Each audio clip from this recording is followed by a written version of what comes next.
Hey, we're back. It's the C Space Studio here at CES 2023. We're sponsored by Salesforce, and I am James Kotecki, and we are joined by Krystal Hauserman, CMO 1111 Media. Thanks for joining us. Thank you, James. Thanks for having me. So 1111 Media, let's just level set with people. How do you introduce yourself and your company to people you're meeting here at CES for the first time? Exactly. Well, right now we were formed about 2 years ago, co-founded by Paris Hilton, is our founder. So I'm currently still introducing it as Paris Hilton's 1111 Media. Can I say that's hot, or yeah, is that you just can, okay? Of course. Am I allowed? Very Okay. on brand. Okay. Very on brand. That's hot, sliving, all the Yeah. things. Loves it. So yeah, we are a next-gen company that sits at the epicenter of pop culture, connecting content, commerce, and community, and working with some of the top global brands in the world.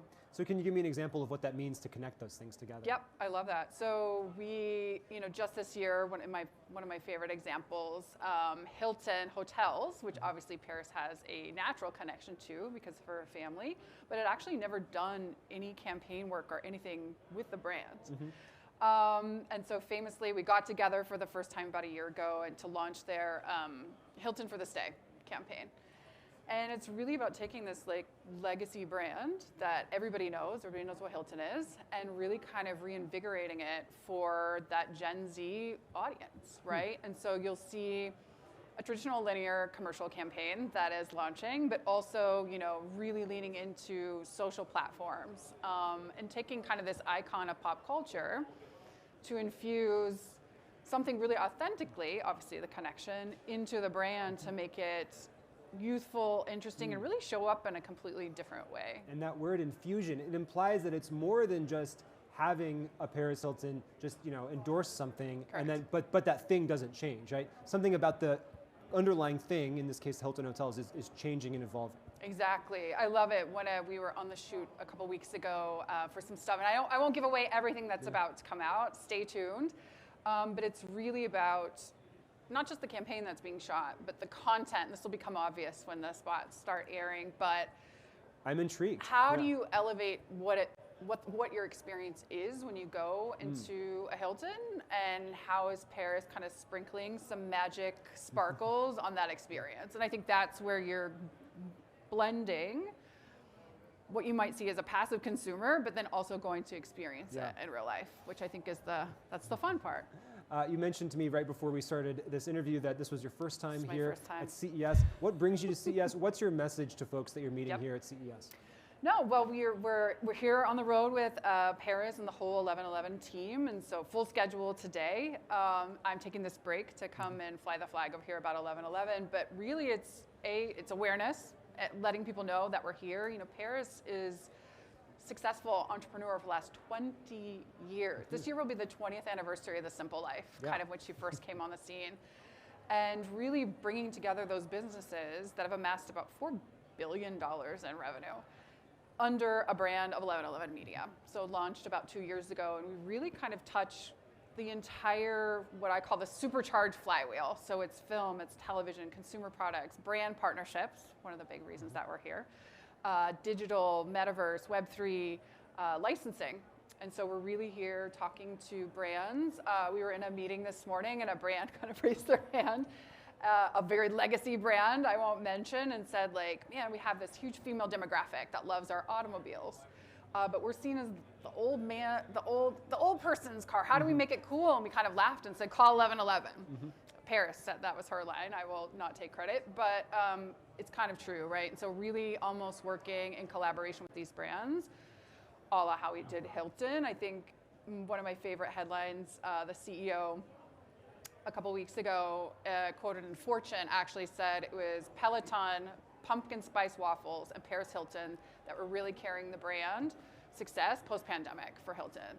And so I think bringing that kind of mojo and magic to other brands is the whole reason I'm here. Peloton, pumpkin spice, Paris Hilton, the Holy Trinity. Yes, 3 Ps.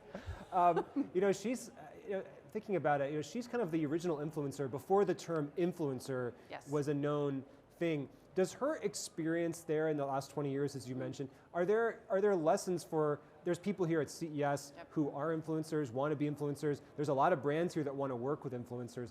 Are there key lessons to take from her experience to drive forward? Yeah, I think that's a great question. I mean, look, this word gets thrown around a lot, but it's so true, and it's authenticity, the connection to the brands. That's why Hilton's a great example. iHeartRadio, another one of our big partners, a fantastic connection there on a personal level for the brand. And so I think authenticity and really innovation, that willingness to want to experiment and try new things and take risks. I think that's why, to me, the best partnerships between a personality and a brand is really about, pushing the bounds, doing something, using in a safe way that conduit into something new. And I think that's what she's so good at. It's kind of like simultaneously you should push the boundaries but not feel forced. Correct. That's a challenging needle to thread. Yes. But obviously Paris Hilton on 11/11 has figured it out. Tell me about, and you look at content consumption trends, I'm sure, and think about the way that people are consuming media and all of this. What are you thinking about right now as we head into 2023? Any trends that stand out? One of my favorites, and it's certainly not new, but I would say on the rise in North America. Certainly it's been very popular across the APAC region, which is really live shopping. I think we've seen attempts to do it, and the technology and things are getting better, but we, for instance, just did a live shopping pop-up with Amazon Live a couple weeks ago, right before the holidays, and we're on air for 27 minutes, Paris and her mom, with the new cookware line. And by the end of that episode, we were the #1 cookware across the board on Amazon, right? And I think that all of us were just like, wow, like the power of having a live shopping experience and building also something that was fun, that didn't feel like I'm pushing. It was about holiday treats and traditions, and the dog pops up and they're in pajamas, and I think I look forward to exploring live shopping more. So it's not necessarily someone going to a store and live streaming it. It's someone, they could be in their home, they could be anywhere, but they're effectively selling a product, but maybe within the context, as you said, of a broader story. And in the context of storytelling and content. I think that's what's the key to not feeling like a commercial, because nobody wants to do that. Speaking of content, we've seen amazing advances, even just in the last year, that are indicating that AI, maybe it's not ready to replace human creativity yet, but maybe it's augmenting it more and more in terms of visual, in terms of writing. How do you think about that, and how do you plan for that as an organization? How are you going to integrate that into what you do? Oh man, James, if you could see my roadmap, AI is, I wish I could talk a little bit more. We'll have to get together again. We're planning, I think we're such a unique company in that we're the 11/11 brand, but also a lot of it grounded in a human, right? And when it comes to scalability and those sorts of things, I would just say we're always thinking about how we can leverage AI to expand our ability to do multiple things around the world. And this is just occurring to me. I'm not saying that you're doing this. I'm just going to say this, and you can confirm, deny, or nothing. But I mean, Paris Hilton has we just mentioned a bunch of catchphrases, right? She has a definitive way, a distinguishable way of talking, right? So one could imagine the Paris Hilton bot or some way to kind of replicate her across other entities that use AI to leverage that. One could imagine, James. Okay, we're definitely going to have you back to see if this pans out. Metaverse, do you use the term? Do you like the term? Are you doing things in there? We love it. I think, honestly, I believe it was Forbes that dubbed Paris the queen of the metaverse. We've kind of gone with that, and I ran into Kathy Hackle a couple of weeks ago. We had her on the show. I know, she says the godmother and the queen need to get together, so I'm working on that. We love it. I think it's one of the hallmark areas of innovation for 11/11.